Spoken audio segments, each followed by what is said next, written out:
I have something to tell. When I came home from my grandmother's house, the stage driver dropped me at the door because I was in his care. I saw my little sister in my mother's arms. Right away, I felt hate for her grow inside me. I know this sounds wrong. In most homes, the baby is the light and joy. The baby is loved by everyone, from the smallest to the biggest, and the whole family is happy to love the baby. But remember, I was already 10 years old, and I had no one else to compete with for my parents' love. I was always the most important person to my father and mother. They gave me all their attention, and I was still treated like the baby of the family. So, it was hard for me to lose my special place as the baby so suddenly. When I went into the house, Nurse Sykes met me with a smile that felt like a slap. "Someone's got a broken nose, I think," she said with a mean laugh. No one had talked to me about the new baby before, and I think that was where the problem started. But I quickly understood what she meant, and I turned my head in anger, not saying anything. Nurse Sykes was probably not a bad person. She couldn't be, because everyone in the neighborhood wanted her when they were sick, but she was not careful with her words. I think my anger and pride made her laugh, so she kept teasing me. "Ho, ho, Miss Fancy. Doesn't want to see her baby sister, does she? Well, to be honest, I don't think anyone will miss you much. Papa and Mama love Miss Baby very much. She's something new, you know, and I think she'll be fine, even if you don't care." I would never let her see how sad and angry I felt inside. I ran away, not to my own room, which was next to my mother's, but to a faraway room, and there I stayed with my pain alone. Crying would have helped me feel better, but my pride stopped me. I didn't want anyone to see my red eyes and know how I felt. I said to myself, bitterly, I'd rather die. I had always cried every time I was sad on my mother's kind shoulder. After some time, I heard them calling me. "Annie, Annie, Annie." "She came home half an hour ago." "Where is she?" Then I knew I had to go down. I looked at myself in the mirror and saw a face with no tears, but a face changed by anger. I thought to myself, no one will notice how I look now. Then I went to my mother's room. "Come here, my darling," she said kindly. "Come and look at the baby." Baby? Couldn't she say something sweet to me after I had been away from home for 2 weeks without talking about the baby? I slowly moved toward her. "Baby is 12 days old," she said softly, seeing my angry face. "I didn't let anyone tell you because I thought it would be a nice surprise." A surprise, indeed. I repeated her words, but in a mean way that must have hurt her kind heart. "Isn't she sweet?" she asked, still trying to make me love her new baby. Mama showed me the baby's small, round, pink face and held her out to me. "I guess so." "I don't think I like babies," I said rudely. "But you love Mama, don't you? And you haven't even kissed me yet, my darling." Maybe if even then she could have put her arms around me and hugged me close to her heart, like she did when I was sad or naughty, it might have taken away my bad feelings and made me her sweet child again. But she couldn't do that because the baby was in her lap. So I gave her a cold kiss and then I left. It feels hard for me to believe now, as a grown-up, that I kept hating my baby sister more and more. I almost think you won't believe it either. I wouldn't write this story if I didn't hope it could help someone else who might feel like I did, to look at her heart in time and remove the jealousy. Jealousy is like a bad plant that always gives you bitter fruit.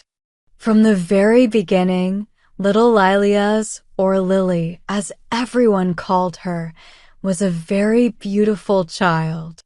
As a baby, she cried very little and never out of anger. Only real pain made her cry or made her lips tremble. She never saw a sad face without trying to cheer it up in her baby way. I can remember so clearly the times my father came home, tired and worn out, and she would, without anyone telling her, do her little tricks to make him smile. She would clap her small hands, nod her golden head, and show her two tiny teeth doing everything she knew to make him happy. Lily was a weak, delicate child, and she didn't start walking as early as other children. But she began talking very early. She was not even 10 months old when she learned to call us all by our names. Strangely, my name was the first she said. Nan, Nan, Nan, she would call me, like a little bird, all day long. She really liked me in a certain way. I never took care of her unless I had to, and my mother, who was very sad about how I felt toward Lily, waited for my bad feelings to go away. She didn't often ask me to play with Lily or to give up anything for her. So, Lily wasn't used to me holding or playing with her. Maybe Lily thought I couldn't take care of her, but she was always very happy just to have me around. Maybe she somehow felt that I was closer to being a baby than the others, and that made her feel more connected to me. She always seemed happy and content just watching me do whatever I was doing. When I left the room, she would call after me with her small, sweet voice, Nan. Nan, Nan. She was 1.5 years old before she started walking. Even then, she was so small and delicate that she looked like a little fairy baby walking on tiny feet. Her yellow hair sparkled in the sunlight, and her big blue eyes looked like flowers. How could I not love her? But still, I didn't. I think I did love her a little, even back then, but I was so used to seeing her as someone who took away everything that used to be mine.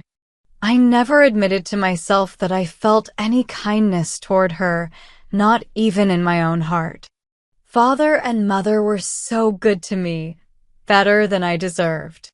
They loved me more than I can explain. I now know how much love and sadness they felt for me while they waited for the bad feelings in my heart to go away. They believed it would happen one day. They were smart enough to know that scolding me wouldn't help. They just kept loving me quietly. Even though they loved me and were always kind and patient with me, they were also very devoted to Lily, as you would expect. She was so delicate, so beautiful, and needed their care all the time. It wasn't surprising that they gave her so much attention.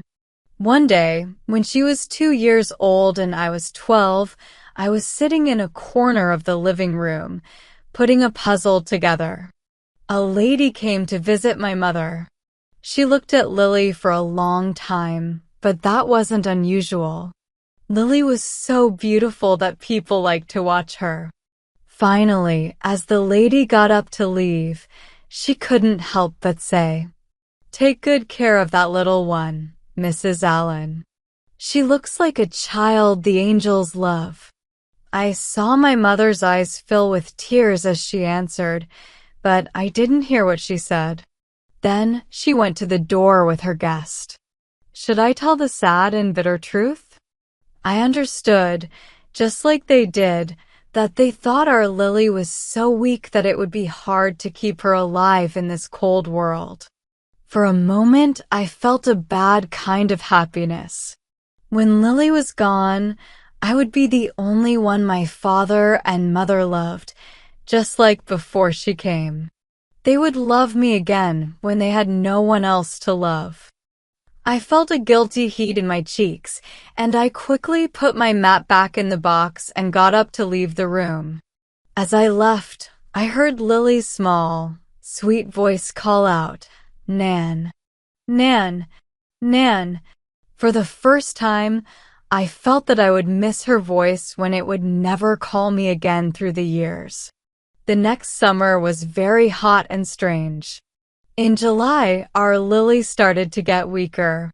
She had so much care and love, but she was always like a flower from heaven that didn't belong in this rough world.